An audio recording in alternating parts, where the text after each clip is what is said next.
Hello and welcome to Supposedly Fun. My name is Greg, and I am here today to talk about the shortlist for the Carol Shields Prize for Fiction 2025, just one day after I talked about the shortlist for the Women's Prize for Fiction, which lets you know we are in the thick of book award season, or at least the first half of the year's book award season, because, we just got the shortlist for the Women's Prize for Fiction. I'll have my reaction down below.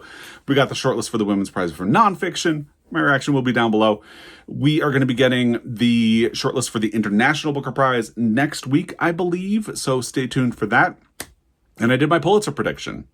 That video will also be linked down below. It's an exciting time of year with a lot of exciting stuff going on, so hopefully you are enjoying it as much as I am. The Carol Shields Prize is in its third year. I think there was a bit of grumbling with the first year that it was around because it felt like another book prize in a time when there are already a lot of book prizes going on. However, I think it pretty quickly got over the suspicion and the grumbling by being really interesting, choosing an interesting long list, an interesting short list, and then an interesting inaugural winner, something I still want to catch up to. And they did the same thing last year. So it feels like a very interesting major literary prize. It also offers a really large cash prize to the winner, which is great. It is devoted to women and non-binary authors in the United States and Canada. And like I said, I love a long list, a short list, a best of list as a tool of discovery. And the Carol Shields Prize has been really good for that because it has presented me with books that slipped by my radar and sound really interesting every year. And there's a bit of a contrast to the long list and now the short list for the Women's Prize for Fiction, because I felt kind of disappointed in that. It felt like the jury for the Women's Prize for Fiction this year really wanted to pick previously unknown books and get them in front of more readers, but they didn't really pick a lot of interesting, to me, books. And the Carol Shields Prize did the opposite. It had some books that I hadn't heard of that sounded incredibly interesting and that I would like to read and maybe catch up to in the second half of the year, because I feel like for the next month or two, my reading has kind of been predetermined. So I need to get to a point where I can fit some other things in, and I'm just not there yet.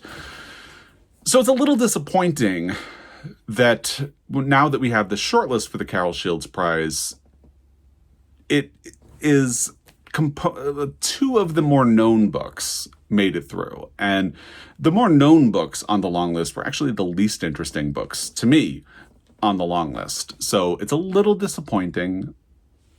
We'll go through them. So first I'll talk just for like a minute about what the Carol Shields Prize is and the note from the judges about their shortlist, and then we'll go through the shortlist, and then we'll talk briefly about the books from the long list that we are leaving behind. That's what we're going to do. The winner will be announced on May 1st in Chicago, so stay tuned for that.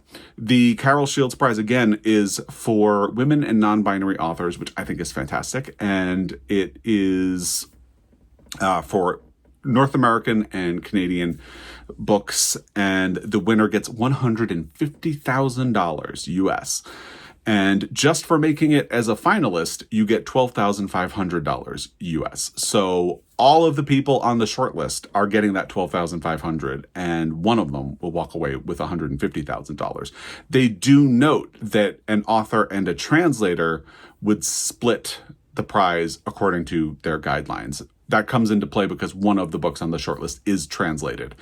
And that is another thing that makes this an interesting prize to follow, because I feel like most literary prizes will either create a separate category for translated literature or they just won't consider it altogether. So another way the Carol Shields Prize is distinguishing itself and making itself known. And the winner will also get to participate in a group retreat at a residency at the Banff Center for Arts and Creativity. I love Banff. It's in the Canadian Rockies. I got married near Banff, and I just felt like I would mention it because it's an area that I really love. Here is our note about the finalists. The 5 finalists represent the finest in literary fiction from women and non-binary authors published in Canada and the United States in 2024. We're proud to support these authors in a time when our mission to amplify the voices of women and non-binary writers feels more vital than ever. That is from the CEO of the Carol Shields Prize for Fiction. So, without further ado, let's get into the shortlist. The first book is that translated book. It is Pale Shadows by Dominique Fortier, translated by Rhonda Mullins. Here is how they describe this book. Dickinson After Her Death, a novel of the trio of women who brought Emily Dickinson's poems out of the shadows. When she died, Emily Dickinson left behind hundreds of texts scribbled on scraps of paper. She also left behind 3 formidable women: her steadfast sister Lavinia, her brother's ambitious mistress Mabel Loomis Todd, and his grief-stricken wife Susan Gilbert Dickinson. With no clear instructions from Emily, these 3 women would, through mourning and strife, make from those scraps of paper a book that would change American literature. From the author of Paper Houses, this is the improbable, almost miraculous story of the birth of a book years after the death of its author. In these sensitive and luminous pages, Dominique Fortier explores, through Dickinson's poetry, the mysterious power that books have over our lives and the fragile and necessary character of literature. This is one of the books that was unknown to me before the Longlist came out. And doesn't it just sound fascinating? I think my hesitation with it is that I'm not really into poetry. I'm not incredibly familiar with the work of Emily Dickinson as a consequence of that. So it feels like perhaps there's an element of this book that I wouldn't necessarily appreciate as much as if it was about an author I know and love well. However, the more I think about it, the more it just sounds fascinating. And I love books that celebrate the power that books have over our lives. So that really appeals to me. And I love the idea of 3 women coming together and figuring out how to get these stories in the world. I find stories like that fascinating. John Kennedy Toole, who won a Pulitzer for The Confederacy of Dunces, had committed suicide, and in part because he was unable to get A Confederacy of Dunces published. His mother kept working to get the book published, and eventually she did.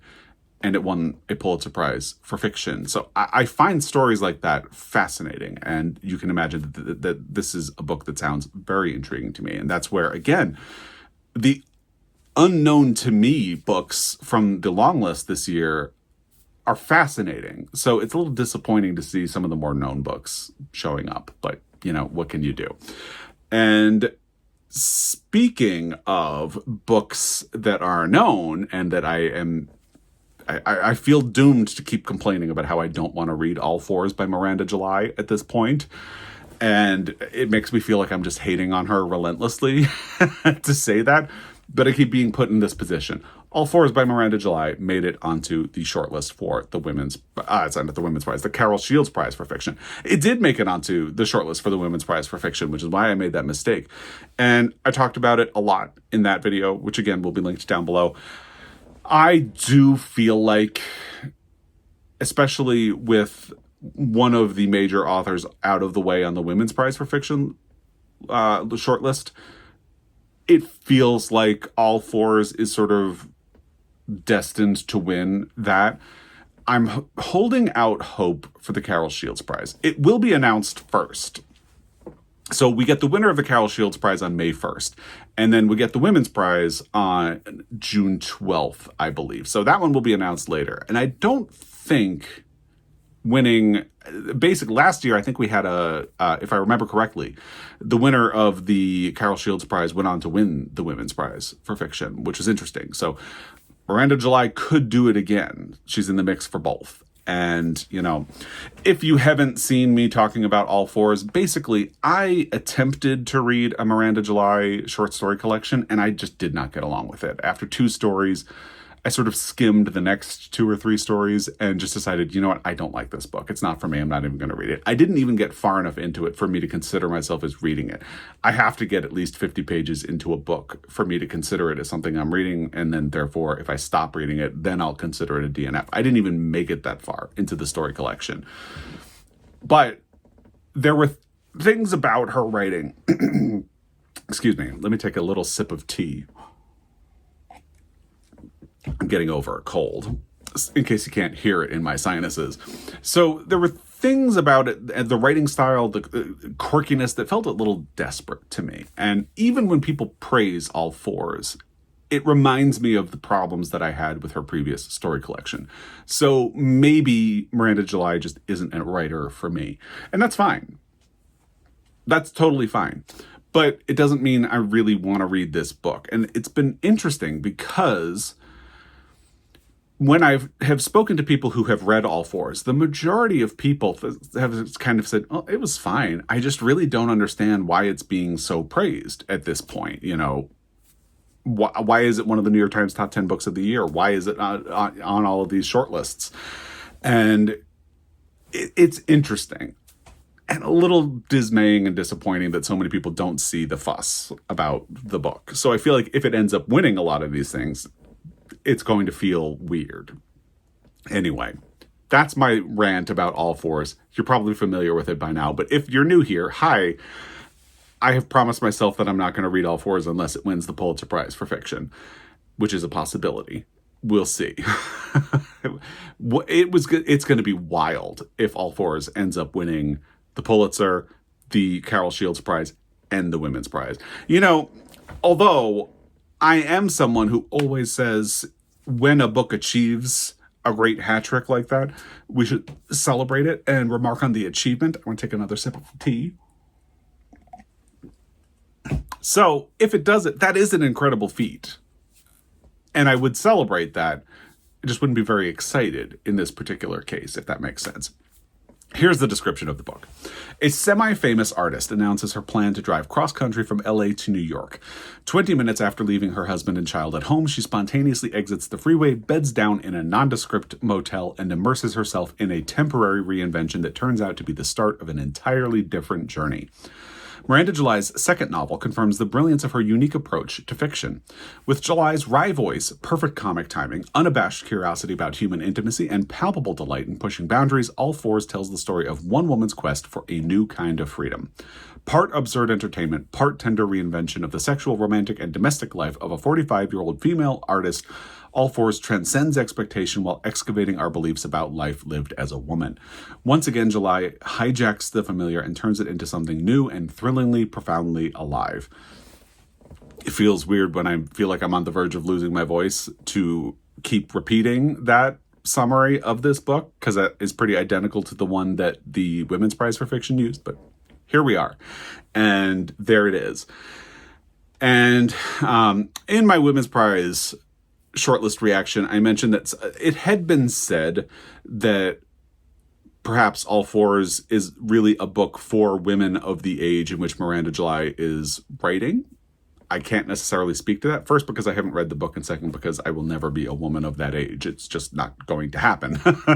But I did like Catherine Newman's Sandwich, which is a book about a woman slightly older who is going through the changes of what her life is like. Her kids are growing up, and she's going through menopause and all of that stuff. And what's interesting is that the comments on my Women's Prize shortlist reaction said, well, I'm a woman of that age, and I actually really didn't like this book. So it's wild. It's interesting to hear all of the discourse about this book, and clearly we're going to keep talking about it for a while, and we'll see if it ends up winning. The next book on the shortlist is Code Noir by Kinesia Lubrin. Kinesia Lubrin's debut fiction is that rare work of art, a brilliant, startlingly original book that combines immense literary and political force. Its structure is deceptively simple.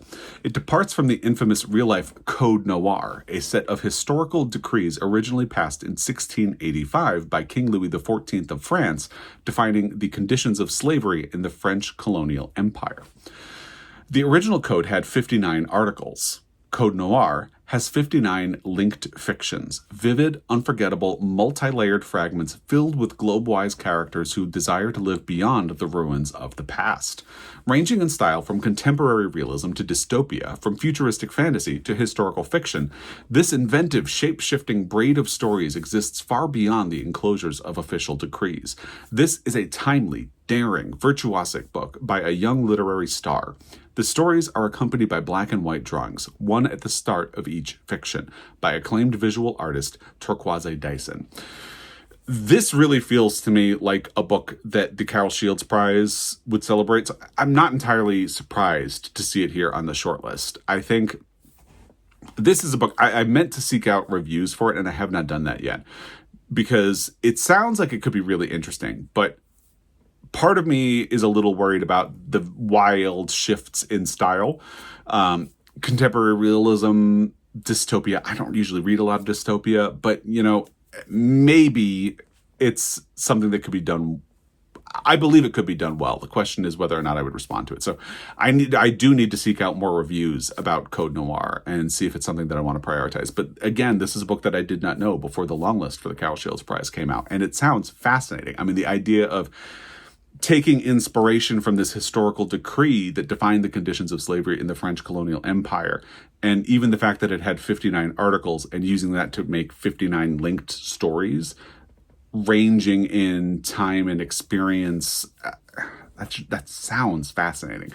And the reason I don't feel as much despair, I guess, about the Carol Shields Prize is that, yes, all fours is here, but they've made some really quirky choices. I mean, quirky compared to other literary prizes. And it's one of the things I like about this prize. So while it feels like the Women's Prize is definitely leaning toward Miranda July, I still feel like any one of these books on the Carol Shields Prize shortlist could win. And I feel like there's a really solid case you could make for Code Noir. It sounds like it's doing really interesting stuff, and I would like to read it. So there you go. But there's also Liars by Sarah Manguso. That is one of the books that had really jumped out to me from the Longlist as well. I did managed to find time to look up reviews for this book. It got a starred review from Kirkus, and a very good review. Actually, I have it open because I pulled it up again this morning when I saw that it had made the shortlist. And the headline of it is "A Bracing Story of a Woman on the Verge." And again, it's a starred review. So that kind of just goes to show this is a book that I would really be interested in. And I feel like you could make a solid case for this one. So the Carol Shields Prize, to me, could go in a lot of different directions, and that's kind of exciting. Anyway, here's the description that they provide for Liars by Sarah Manguso. A nuclear family can destroy a woman artist. I'd always known that, but I'd never suspected how easily I'd fall into one anyway. When Jane, an aspiring writer, meets filmmaker John Bridges, they both want the same things: to be in love, to live a successful creative life, and to be happy. When they marry, Jane believes she has found everything she was looking for, including, a few years later, all the attendant joys and labors of motherhood. But it's not long until Jane finds herself subsumed by John's ambitions, whims, and ego. In short, she becomes a wife. As Jane's career flourishes, their marriage starts to falter. Throughout the upheavals of family life, Jane tries to hold it all together. That is, until John leaves her. Liars is a tour de force of wit and rage, telling the blistering story of a marriage as it burns to the ground and of a woman rising inexorably from its ashes. I mean, doesn't that sound great? I want to read that book. I actually, when I looked up the additional reviews of this book, I requested that my library get a copy, and I double-checked that this morning, and it's still my request is still kind of pending. Since it's been a while, I'm not really convinced that it's going to happen, so maybe I need to see if there's an audio copy available somewhere that I can listen to, because I definitely want to read Liars by Hogarth. And this is what I feel like the Women's Prize is missing this year. And not to hate, for fiction, I should specify. The nonfiction list for the Women's Prize is great. But it just, I haven't gotten fired up about any of the books from the Women's Prize for Fiction list, and I'm really excited about this list. So you can kind of sense the emotion and how different it is. Even as I'm like losing my voice, I want to talk about these books. So yeah, this is another book I feel like you can make a really solid case, and I want to read it. So yeah, but the only difference is that I didn't manage to look up Code Noir's reviews, but I did for Liars, and yeah, that sounds fascinating. And the last book on the shortlist is River East, River West by Aubrey Lescure. This had been on the, I can't remember if it was on the shortlist for the Women's Prize last year, but it was on the long list. And it's another one of the more known books because it had been on a long list before and a lot of people read it, and a lot of the feedback was a little bit mixed, leaning in the direction of being a cilantro book. And when I say cilantro, I just mean people love it or hate it. Some people say Marmite, I say cilantro. It's what I do. Here is the description of the book, which does sound interesting. So here we go. Shanghai, 2007. 14-year-old Alva has always longed for more. Raised by her American expat mother, she's never known her Chinese father and is certain a better life awaits them in America. But when her mother announces her engagement to their wealthy Chinese landlord, Lu Fang, Alva's hopes are dashed, and so she plots for the next best thing, the American school in Shanghai. Upon admission, though, Alva is surprised to discover an institution run by an exclusive community of expats and the ever wilder thrills of a city where foreigners can ostensibly act as they please. 1985. In the seaside city of Qingdao, Lu Fang is a young married man and a lowly clerk in a shipping yard. Though he once dreamed of a bright future, he is one of many casualties in his country's harsh political reforms. So when China opens its doors to the first wave of foreigners in decades, Lu Fang's world is split wide open after he meets an American woman who makes him confront difficult questions about his current status in life and how much will ever be enough. In a stunning reversal of the East to West immigrant narrative and set against China's political history and economic rise, River East, River West is an intimate family drama and a sharp social novel. Alternating between Alva and Lu Fang's points of view, this is a profoundly moving exploration of race and class, cultural identity and belonging, and the often false promise of the American dream. Which sounds fascinating. The only thing that makes me hold back on this one a little bit is that, as I said, response was fairly mixed when it had made that previous long list. But it still sounds like a really interesting book, and I have thought about picking it up in the months since that previous one happened. I just feel like I would gravitate more, certainly toward Liars, and definitely toward Code Noir, potentially toward Code Noir. I definitely want to read Liars. I feel like I could be convinced to read Code Noir pretty easily. I just need to do a little extra digging. And Pale Shadows sounds pretty fascinating to me as well. And then the presence of the more familiar books stymies me just a little bit because I feel like I'm rooting for the other three, the more unknown books. But I won't be surprised if one of the more known books, River East, River West, or All Fours, ends up winning. So we shall see what happens. Now, what did we say goodbye to from the long list?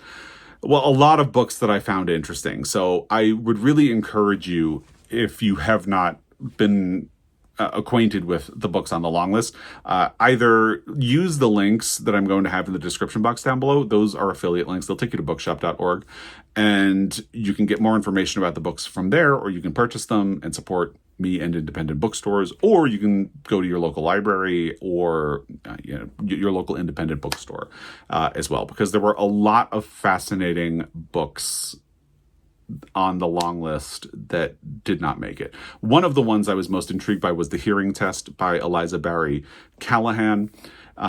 Sounds like a really interesting book. And again, I encourage you to seek out more information about a lot of these books from the long list because